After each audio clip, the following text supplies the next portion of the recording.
Welcome to Quality Branding Hub. The channel is for the quality control engineer, site engineer, and the civil engineer who are working in the construction field. In this channel, we are discussing about anything and everything which is required to get success in the construction. Now, have you ever seen cracks appear just weeks after plastering, or water seepage destroying a newly finished wall? These are all the signs of poor quality management in construction. And the cost? It can be massive, both financially and in reputation. In any business, reputation is the key, or the customer satisfaction is the key. If the customer are not satisfied with the quality, they will not give the reputed business. And any business, reputation of the customer is important.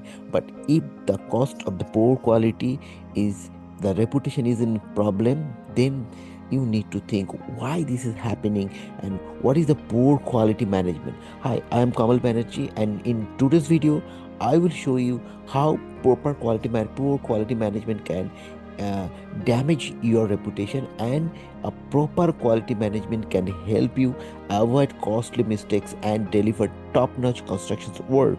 Whether you are a site engineer, QoS engineer, or project manager, or just curious about the construction procedure, this video is for you. Now, what we will discuss and what we will cover in this today's video: what is quality management really means in construction, how to implement step by step real mistakes and how to avoid them, and tools, checklist, and IS code and must follow.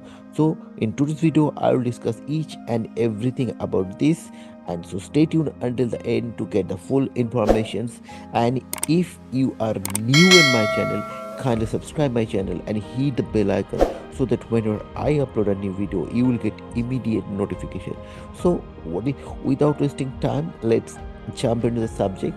That is, first thing, what is quality management in construction?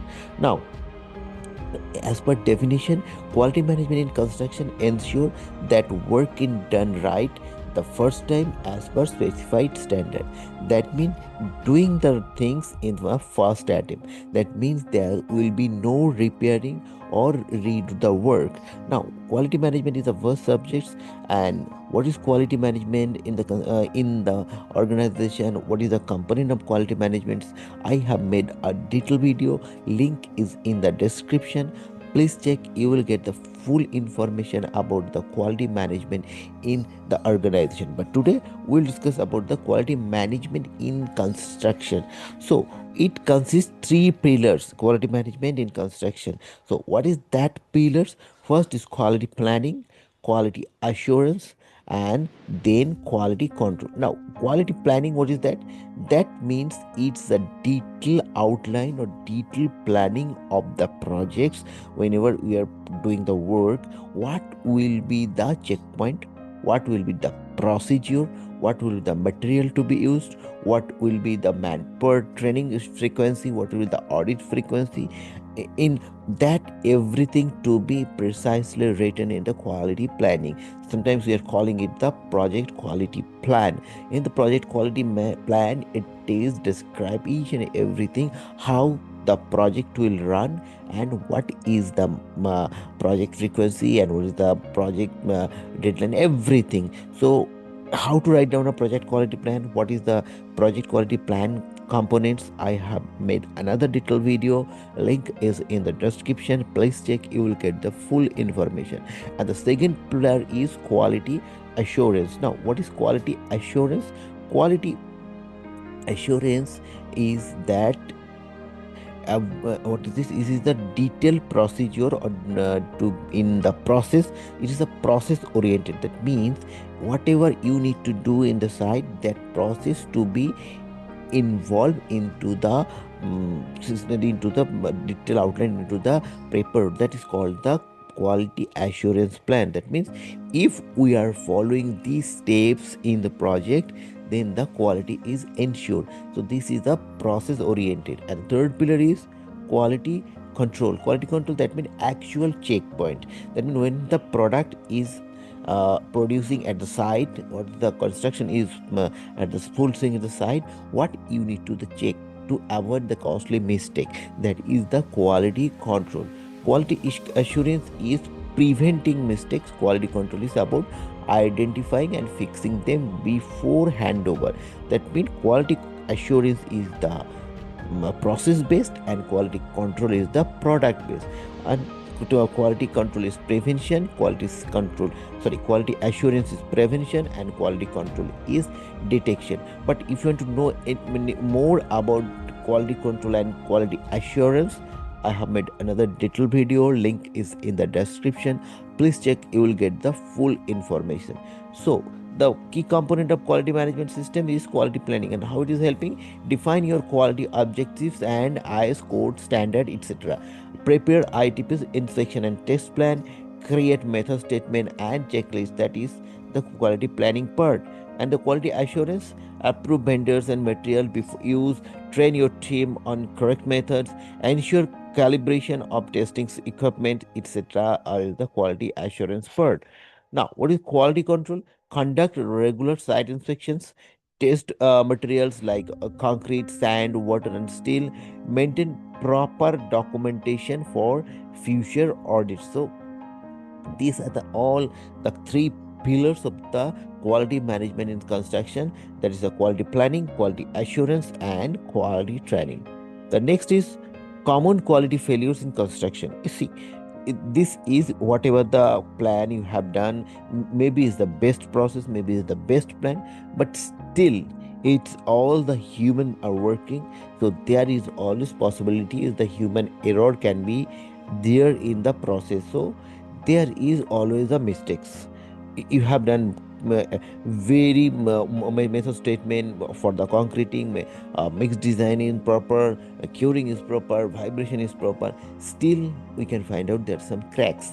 This is happen, and this is quite natural in the project. So this failure is common. But how, what is this common failure? This is honeycombing. Honeycombing in concrete is the common failure, and it is coming with with all the precautions we are taking, with all the tools, and with all training and the process, still it is coming. So it's a common mistakes. And what is repaired due to bad waterproofing? See, waterproofing, it's the specialized job, and the specialized people are doing. So but they have done their job fantastically, we have checked everything, but still the water seepage can happen. So these are the common mistakes. Then plaster cracks, then tiles propping up, or hollow sound. So these are all the mistakes or the common mistakes that can generate at the site. And electrical conduit issue post RCC due to no planning, these things happening after during the casting. The MEP people forgot to keep the conduit. Now what they need to do, they need to the chase cutting, they need to do the open conduiting. So these are all the things this can happen. I'm just summarizing this point, maybe the other issues can also happen. But how to avoid these quality mistakes, that is the key. That is the key, that you need to do the proper method statement, you need to do the proper coordination in between the department like civil, architectural, structural, MEP. So if it is not in sync, then these costly mistakes can happen. These errors are lead to your delay and client dissatisfaction. See, if there is a poor quality, three things is happening: you have to do the rectification. Now the rectification involved cost and involved the time. These are the company's own part. The company is losing money, company is losing time. But the third thing, that is the client dissatisfaction, which is the main pain point for any organization. Because client if are not happy, they will not give the repeated business to the organization, and this is a huge loss. So that is why you need to always think about how to avoid these costly mistakes. Now, what is the ICE code and checklist? See, there are numerous ICE code and checklist is there for each and every item of the construction, whatever we are using. So every code you need to follow. Why? How? That means whatever the activity you are doing, before starting the any activity, you need to prepare the checklist. You need to prepare what material you need, what process you need to follow, and for that which IS code you need to follow. Because everything in India, whatever we are working, we need to follow the IS code. And without the IS code, if you are working, that means again the product non-conformity is happening. So avoiding, you need to follow the each and every IS code which is required for that activity. For that, you can go for the in the building in the national building code, for the road and the more specification or the IRC, and also the IS 456, mother of all civil engineering code, IS 383, IS 9103, 3205, 4925, and so on. I'm just giving some example, but there are always IS code has to follow. Now, from where you can get the IS code? Now the IS code is available, is absolutely free in from the website of BIS, or the Bureau of Indian Standard, and which is absolutely free.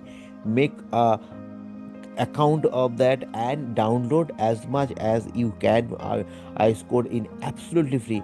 Don't download ice code from the any other sources.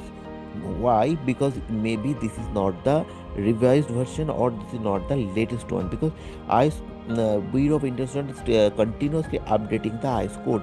So for that, you need to get it from only Bureau of Indian Standard website. Just create an account, it is absolutely free, and download as much as you can. And also, to avoid this, implement the checklist for each and every item. This concreting, slab concreting, block work, waterproofing, plastering, tile work. For every item, you need to prepare the checklist, and you need to follow that at the site. Now, what is the tools for the better quality management? Now, it is a digitized era, so you need to do everything in digitalize to avoid paperwork. So what you need to do, mobile apps for daily quality checklists. Now it is, there are numerous mobile apps.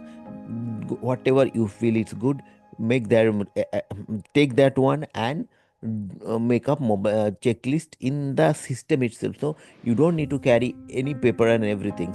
Then QR code tagging of elements, that is also important. Bar bending software for steel checks, drone inspection for high-rise quality monitoring, Google Sheets for audit trail and communication. So these are the tools you can use in this digital era. This will ease your life. This will help you to better quality control at the site. And don't forget third-party lab testing for critical material. This is also an important part, because the third-party material you need to follow. The supplier or the vendor or the manufacturer, they will give you the manufacturer test certificate or the MTC. Sometimes you need to send the material to the laboratory, the third party laboratory, not the manufacturer, not the you, the third party laboratory. They will conduct the test and they will give the report, so that will give you another level of checking. Now, how another thing is that the team coordination. Now, why it is important? Because team coordination is the key for any quality control or any quality management in the construction. Construction quality is not just the QQC team's responsibility, it involves everyone. That is, civil plus MEP and architecture must be in sync. Not only the civil, MEP, and the architecture, but any other party is involved, they will also will be in the sync, and it will be conveyed to each and every team what you need to do and what you not to do. And for the work, you need to inform to each and every team to follow the protocol and follow the checklist. Suppose you are doing the slab casting. Now if you are not getting clearance from the MEP architecture, then you are not doing, you cannot able to do the concreting work. Because if they are not giving the clearance, that means there is something you need to do. Maybe the conduit is not placing, there is the drainage pipe is not passing. So that all has to be incorporated, and that has to be clear from the concerned MEP team. So these are very important, that you should do the proper coordination. Use daily coordination meeting, that is important. And then raise and close RFI properly. Now, the checklist what you need to do, you need to circulate to each and everyone, civil people, architectural people, structural people, and the MB people. Once the check this RFI or the request for inspection, or sometimes it's called work inspection or the inspection request, whatever, that's signed by each and everyone, or if it is in digital and then approved in digitally each and everyone, then only you can start the concreting work or any other activities. And avoid MEP rework by pre-routing before slab casting, that I'll discuss. That these things is happen, that after concreting or after plastering, the MEP people is coming and they are doing the chest cutting work. So this should be avoided, and this should not be entertained in the site. Though class detection saves money, plan ahead. So you always do the proper coordination to avoid any costly mistakes. Now, one of my first project, waterproofing was kept due to delay pressures. Within 3 months, wall seepage destroys interior. Cost of rework, it's huge, and the reputation is also that this waterproofing was failure, and because there is a hurry, and then in the hurry, waterproofing not done properly, and it's damage entire interior work. So don't do that one. Give the time for each and activity whatever it is required. Don't make it in a pressure, and rushing now cost more later. Follow the quality process. And what is the summary, and what is the we discussed today? Let's summarize. That is, always use checklist and ITP, educate your team, follow ICE code, use tech tool, ensure daily coordination. Or so these are the things. And if you want to know more about quality control and construction, please let me know. I will come with more content like this. And if you found value in this video, give it thumbs up too, and share it with your site teams. And don't forget to subscribe for more practical videos on construction quality control. And I'm waiting for your valuable comments, so that from your valuable comment everybody will be benefited. And thank you once again for watching.